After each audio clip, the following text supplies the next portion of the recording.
जय हिंद जय भारत। पूर्व सैनिकों के लिए साथ में पैरामिलिट्री फोर्स के लिए नई वैकेंसीज का नोटिफिकेशन जारी किया गया है। इस वीडियो में हम डिटेल से जानेंगे। आप चैनल में पहली बार विजिट कर रहे हैं तो सब्सक्राइब जरूर कीजिएगा। आज की vacancies council of science and industrial research, वैज्ञानिक तथा औद्योगिक अनुसंधान परिषद, इसकी तरफ से जारी किया गया है। यहाँ पर पूर्व सैनिक और पैरामिलिट्री फोर्स के लिए वैकेंसीज है। हालांकि ज़्यादा वैकेंसीज नहीं है, लेकिन कुछ पद ऐसे होते हैं कि जिनको हम अप्लाई नहीं करते हैं। तो उसी तरह से ये जो वैज्ञानिक तथा औद्योगिक अनुसंधान परिषद, देश भर में इसकी ब्रांचेज हैं और आज की वैकेंसीज ये न्यू दिल्ली लोकेशन के लिए इनके द्वारा जारी की गई है। तो जैसे कि मैंने बताया था, CSIR देश भर के सेंट्रल रोड रिसर्च इंस्टीट्यूट है और देश भर में जो भी रोड की गुणवत्ता होती है उससे रिलेटेड ये रिसर्च करते रहते हैं। तो आज की वैकेंसीज ये दिल्ली के लिए है। यहाँ पे आज से संबंधित नोटिफिकेशन देख सकते हैं ऑनलाइन के माध्यम से। 2 फरवरी 2026 से लेके 23 फरवरी 2026 तक आप अप्लाई कर सकते हैं। वैकेंसीज की बात की जाए तो 3 टाइप की वैकेंसी इनके द्वारा जारी की गई है। जूनियर हिंदी ट्रांसलेटर की वैकेंसीज है, एक पोस्ट है। दूसरा है security assistant ward and watch, ये वैकेंसीज पूर्व सैनिक और पैरामिलिट्री फोर्स के लिए है। नेक्स्ट वैकेंसीज मल्टीटास्किंग स्टाफ की, इसमें 10 वैकेंसी इनके द्वारा जारी की गई है, जिसमें कि एक पोस्ट पूर्व सैनिकों के लिए है। तो बेसिकली यहाँ पर सिक्योरिटी असिस्टेंट जो यहाँ पर पद है, जिसमें कि लेवल 6 की सैलरी दी जाएगी 35,400 से लेके 1,12,400 तक। ये वैकेंसीज पूर्व सैनिक और पैरामिलिट्री फोर्स के लिए यहाँ पर जारी की गई है। तो सिक्योरिटी असिस्टेंट के लिए लेवल 6 की सैलरी दी जा रही है, 28 साल मैक्सिमम है। पूर्व सैनिकों को एज रिलैक्सेशन एज पर सेंट्रल गवर्नमेंट रूल के अनुसार दिया जाएगा। मल्टीटास्किंग स्टाफ लेवल 1 की सैलरी हमेशा हर डिपार्टमेंट में, चाहे SSC MTS हो या अन्य में जो भी MTS होते हैं या अन्य डिपार्टमेंट के अंतर्गत होते हैं, लेवल 1 के अंतर्गत आते हैं। 18,000 से लेकर 56,900 रुपये सैलरी है और 25 साल मैक्सिमम इनके द्वारा बताई गई है। पूर्व सैनिकों को एज रिलैक्सेशन एज पर सेंट्रल गवर्नमेंट रूल के अनुसार दिया जाता है। बाकी यहाँ पर सैलरी के अलावा जो बेनिफिट्स क्या क्या दिए जाएंगे, जिसमें कि DNS अलाउंस के अलावा यहाँ पर house rent allowance, transport allowance वगैरह जो भी होते हैं, एडमिसेबल भत्ते सेंट्रल गवर्नमेंट एम्प्लॉयज़ को दिए जाते हैं, वो यहाँ पर दे जाएंगे। उसके अलावा यहाँ पर जो नेशनल पेंशन सिस्टम है उसके अंतर्गत यहाँ पर आपको जोड़ा जाएगा। यदि जाने यहाँ पर सिक्योरिटी असिस्टेंट के लिए यदि डिटेल्स क्यों जाने, सिक्योरिटी असिस्टेंट के लिए जो डिटेल्स बताया गया है कि एक्स-मैन JCOs इन आर्मी और equivalent in other paramilitary forces with 5 year experience in the work of security, यानी कि यहाँ पे JCOs की रिक्वायरमेंट है। JCOs में नायक सूबेदार भी हो सकता है, सूबेदार भी हो सकता है, सूबेदार मेजर भी हो सकते हैं। यहाँ पर कोई एक रैंक नहीं दिया गया है और इक्विवेलेंट रैंक जो पैरामिलिट्री फोर्सेस के हैं वो भी यहाँ पर अप्लाई कर सकते हैं। बाकी 5 year experience in the work of society security, तो सिक्योरिटी का एक्सपीरियंस 5 क्या जितनी साल आपने सर्विस की है वो सब काउंट होती है, वो यहाँ पर माना जाएगा। बाकी यहाँ पर जॉब रिक्वायरमेंट में रिस्पॉन्सिबिलिटी होगी डे सिक्योरिटी की, ऑफिस जो एरिया होता है, गेस्ट हाउस, स्टाफ क्वार्टर्स वगैरह जो भी सिक्योरिटी से रिलेटेड होता है वो यहाँ पर करना होगा, जिस तरह की अन्य सिक्योरिटी से रिलेटेड कामों में किया जाता है।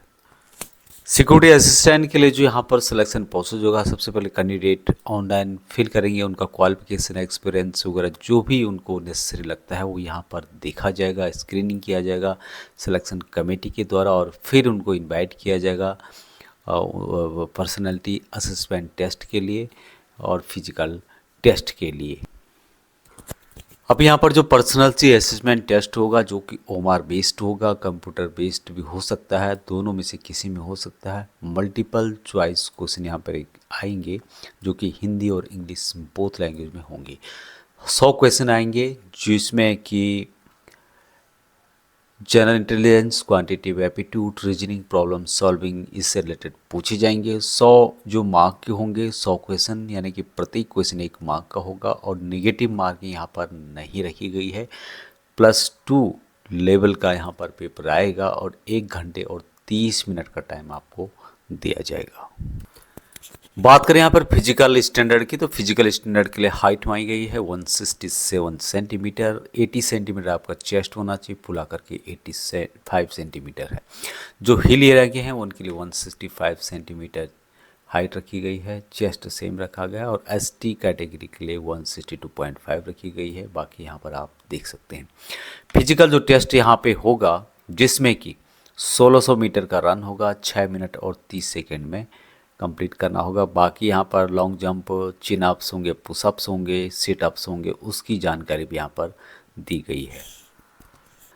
उसके बाद यहाँ पर स्टेज 2 होगा, जो कि कॉम्पिटिटिव रिटन एग्जामिनेशन होगा। अभी यहाँ पर क्या होगा, हिंदी और इंग्लिश दोनों लैंग्वेज में किसी में भी आप दे सकते हैं। 100 मार्क का होगा, जिसमें कि 25-25 मार्क के 4 भागों में इसको बांटा हुआ है।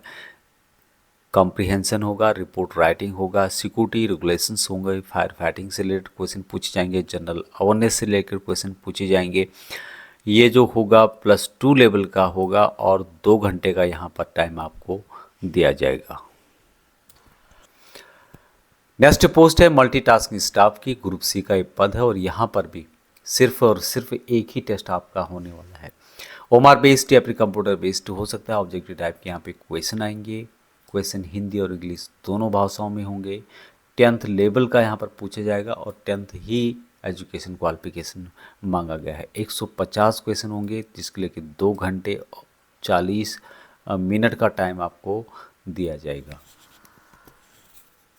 अभी यहाँ पर किस तरह का पेपर आएगा, जिसमें कि जनरल इंटेलिजेंस 25 क्वेश्चन का आएगा, क्वांटिटी एप्टीट्यूड 25 क्वेश्चन आएंगे, जनरल अवेयरनेस 50 क्वेश्चन, और इंग्लिश लैंग्वेज 50 क्वेश्चन, यानी कि टोटल यहाँ पर 150 क्वेश्चन आपको मिलने वाले हैं। और 1 negative mark for every wrong answer, यहाँ पर ही आपको ध्यान देना होगा। अभी बात करें यहाँ पे एज रिलैक्सेशन की, तो पूर्व सैनिकों को एज रिलैक्सेशन एज पर सेंट्रल गवर्नमेंट रूल के अनुसार दिया जाएगा। यहाँ पर एमटीएस के लिए जो मैक्सिमम एज रखी गई है 25 ईयर रखी गई है, और सिक्योरिटी असिस्टेंट के लिए जो एज रखी गई है 28 साल मैक्सिमम रखी गई है। एक्सेसमैन को किस तरह से अपना एज कैलकुलेशन करना है, जो भी आपकी प्रेजेंट एज है उसमें से आपने जितनी सर्विस की माइनस करने के बाद 3 साल की और यहाँ पर छूट दी जा रही है। इस तरह से कैलकुलेशन करने के बाद एमटीएस के लिए 25 साल से ज़्यादा एज नहीं आनी चाहिए, जबकि सिक्योरिटी असिस्टेंट के लिए 28 साल से ज़्यादा एज नहीं आनी चाहिए। यदि सर्विंग सोल्जर अप्लाई करना चाहते हैं तो वो भी यहाँ पर अप्लाई कर सकते हैं। जो इसकी लास्ट डेट है उसके 1 साल के बाद या 1 साल तक आपको रिटायर आना होगा, तभी आप इन वैकेंसीज़ के लिए अप्लाई कर सकते हैं। इस फॉर्म की लास्ट डेट 23 फरवरी 2026 है, तो 23 फरवरी 2027 तक जो भी रिटायर आ रहे हैं आर्मी, एयरफोर्स, नेवी के, तो वो यहाँ पर इन वैकेंसीज़ के लिए अप्लाई कर सकते हैं। एप्लीकेशन फ़ीस यहाँ पर रखी गई है 500 रुपये, लेकिन जो भी एक्सेसमैन है और कुछ अन्य कैटेगरी हैं उनको यहाँ पर एग्जाम्प्टेड किया गया, यानी कि फ्री ऑफ कॉस्ट आप इन वैकेंसीज़ के लिए अप्लाई कर सकते हैं। अभी बात करते हैं कि हाउ टू अप्लाई, किस तरह से आपको ऑनलाइन के माध्यम से इन वैकेंसीज़ के लिए अप्लाई करना होगा। तो www.crridom.gov.in के माध्यम से आप इन वैकेंसीज़ के लिए अप्लाई कर सकते हैं। अप्लाई करने से पहले एक बार नोटिफिकेशन को ज़रूर पढ़ लें। अभी तक इतना ही। जय हिंद।